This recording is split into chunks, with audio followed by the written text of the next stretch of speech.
Hi everyone, good morning everybody. हमारे YouTube channel DK 7643 में आप सबों का स्वागत है। आज हम लोग यूट्यूब के माध्यम से रीजनिंग में कैलेंडर नाम का टॉपिक पढ़ेंगे, जिससे लगभग हर कम्पिटिटिव एग्ज़ाम में सवाल पूछे जाते हैं, चाहे वो आपका UPSC हो, BPSC हो, SSC हो, रेलवे हो, CTET हो या स्टेट लेवल का कोई भी एग्ज़ाम हो, उसमें लगभग कैलेंडर नाम के टॉपिक से सवाल पूछे जाते हैं। हाँ, बैंकिंग सेगमेंट में इससे थोड़ा कम सवाल पूछे जाते हैं, बट लगभग सभी कॉम्पिटिटिव एग्ज़ाम में इनसे सवाल पूछे जाते हैं।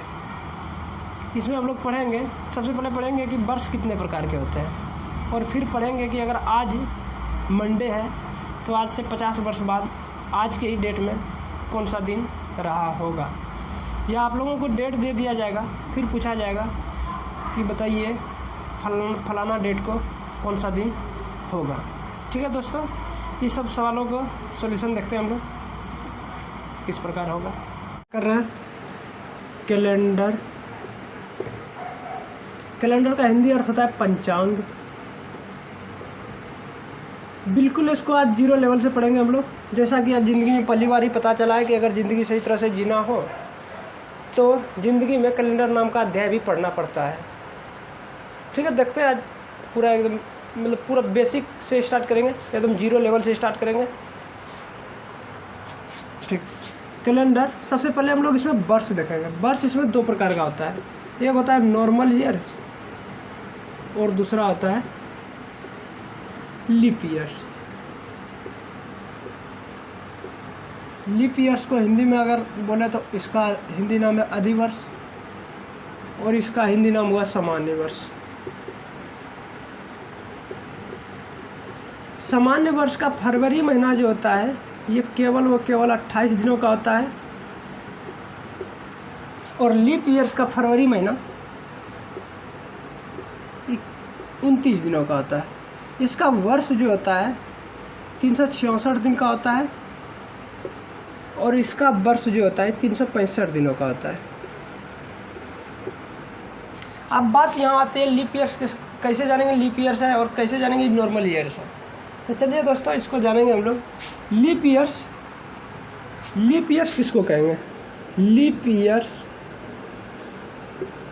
ईयर्स हम लोग उसको कहेंगे, लीप ईयर्स उस वर्ष को कहेंगे, उस वर्ष को कहेंगे जिसका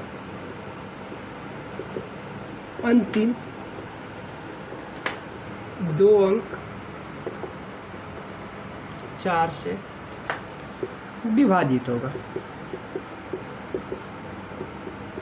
मतलब लीप ईयर्स उस वर्ष को कहेंगे जिसका अंतिम 2 अंक 4 से विभाजित हो जाएगा। देखते हैं इसको उदाहरण में।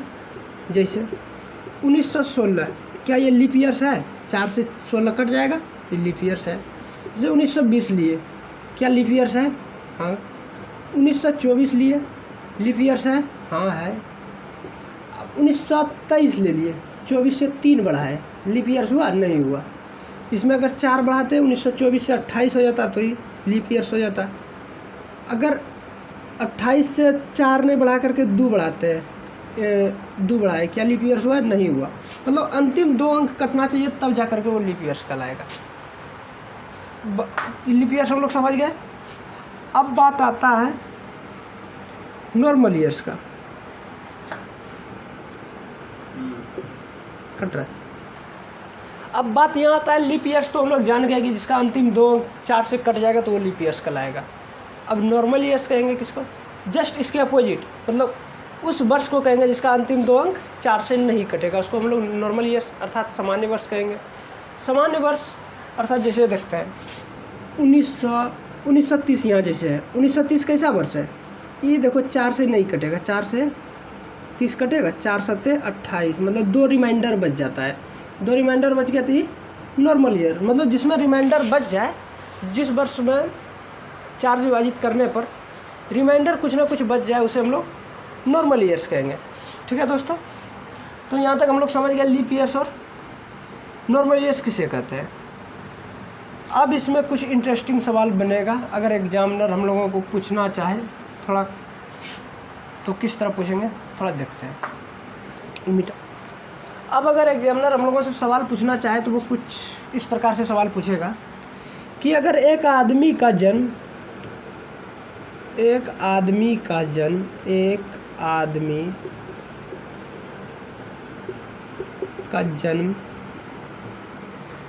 29 फरवरी 1896 को हुआ है, 1896 को हुआ है, तो वह आदमी अपना अगला जन्मदिन कब सेलिब्रेट करेगा या कब मनाएगा? ठीक है दोस्तों। अब यहाँ हम लोग देख रहे थे कि हर 4 साल के बाद जो आता था अधिवर्ष आया, उसके हर 4 साल बाद अधिवर्ष ही आता था। यहाँ हम लोगों को देखना है कि मतलब 1896 को व्यक्ति का जन्म हुआ है, तो 29 फरवरी फिर कब आएगा? 1897 में तो नहीं आएगा, क्योंकि 1897 एक नॉर्मल ईयर है।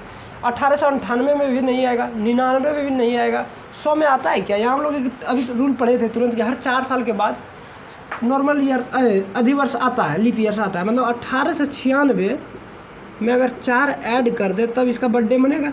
आप लोग ये बोलेंगे 1900 में ये अपना बर्थडे मनाएगा, लेकिन ये बिल्कुल गलत है। ये 1900 जो है एक शताब्दी वर्ष है, और शताब्दी वर्ष में लीप ईयर्स को 4 से भाग दे करके नहीं, 400 से भाग दे करके पहचाना जाता है। ठीक है दोस्तों, 1900 में 400 से 4 से भाग दे करके नहीं, 400 से भाग देकर पहचाना जाता है। तो एक वर्ष और बड़ा हम लोगों में इसमें आया एक सेंचुरी ईयर, मतलब शताब्दी वर्ष इसको बोलते हैं, शताब्दी वर्ष। अब बात आता है शताब्दी वर्ष कहेंगे किसको? जिसका अंतिम 2 00, जैसे हो गया 2000, 1900, 1800, 1700, 1600, ये सब हो गया हम लोगों का शताब्दी वर्ष।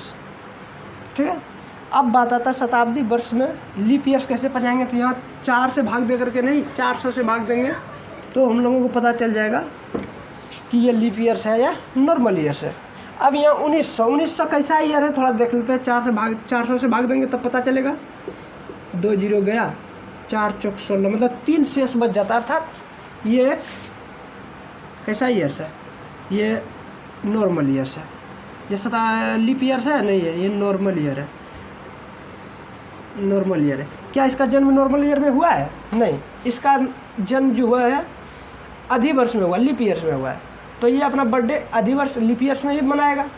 तो 1900 तो हो गया नॉर्मल ईयर्स, अधिवर्ष इसका मतलब 4 साल और आगे चल जाएगा। मतलब 1900 से 4 साल और अधिक, मतलब 1904 में ही जा करके अपना अगला बर्थडे मनाएगा। 1904 में ये अपना नेक्स्ट बर्थडे मनाएगा, नेक्स्ट बर्थडे सेलिब्रेट करेगा। ठीक है दोस्तों, अब यहाँ तक समझ में आया? अगर नहीं समझ में आया तो इसको फिर से रिपीट कर देते हैं। सबसे पहले कैलेंडर का हिंदी नाम होता है पंचांग। पंचांग में 3 प्रकार का वर्ष हम लोग पढ़े, एक नॉर्मल ईयर्स, एक सेंचुरी ईयर्स और एक लीप ईयर्स। नॉर्मल ईयर्स मतलब सामान्य वर्ष। नॉर्मल ईयर्स का फरवरी महीना जो होगा वो 28 दिनों का होगा, अब वर्ष जो होगा 365 दिन का होगा। और लीप ईयर्स में फरवरी महीना 29 दिन का होगा और वर्ष जो होगा 366 दिन का होगा। और इसमें हम लोग एक चीज़ और जाने कि नॉर्मल ईयर्स किसको कहते हैं, सेंचुरी ईयर्स किसे कहते हैं और लीप ईयर्स किसे कहते हैं। लीप ईयर्स जिसका अंतिम 2 अंक 4 से कट जाए तो उसे हम लोग लीप ईयर्स कहेंगे। और सेंचुरी ईयर्स को कैसे जानेंगे कि लीप ईयर्स है या नॉर्मल ईयर्स है? तो सेंचुरी ईयर्स के लिए हम लोग बोले 4 का नियम नहीं हुआ, 400 का नियम चलेगा।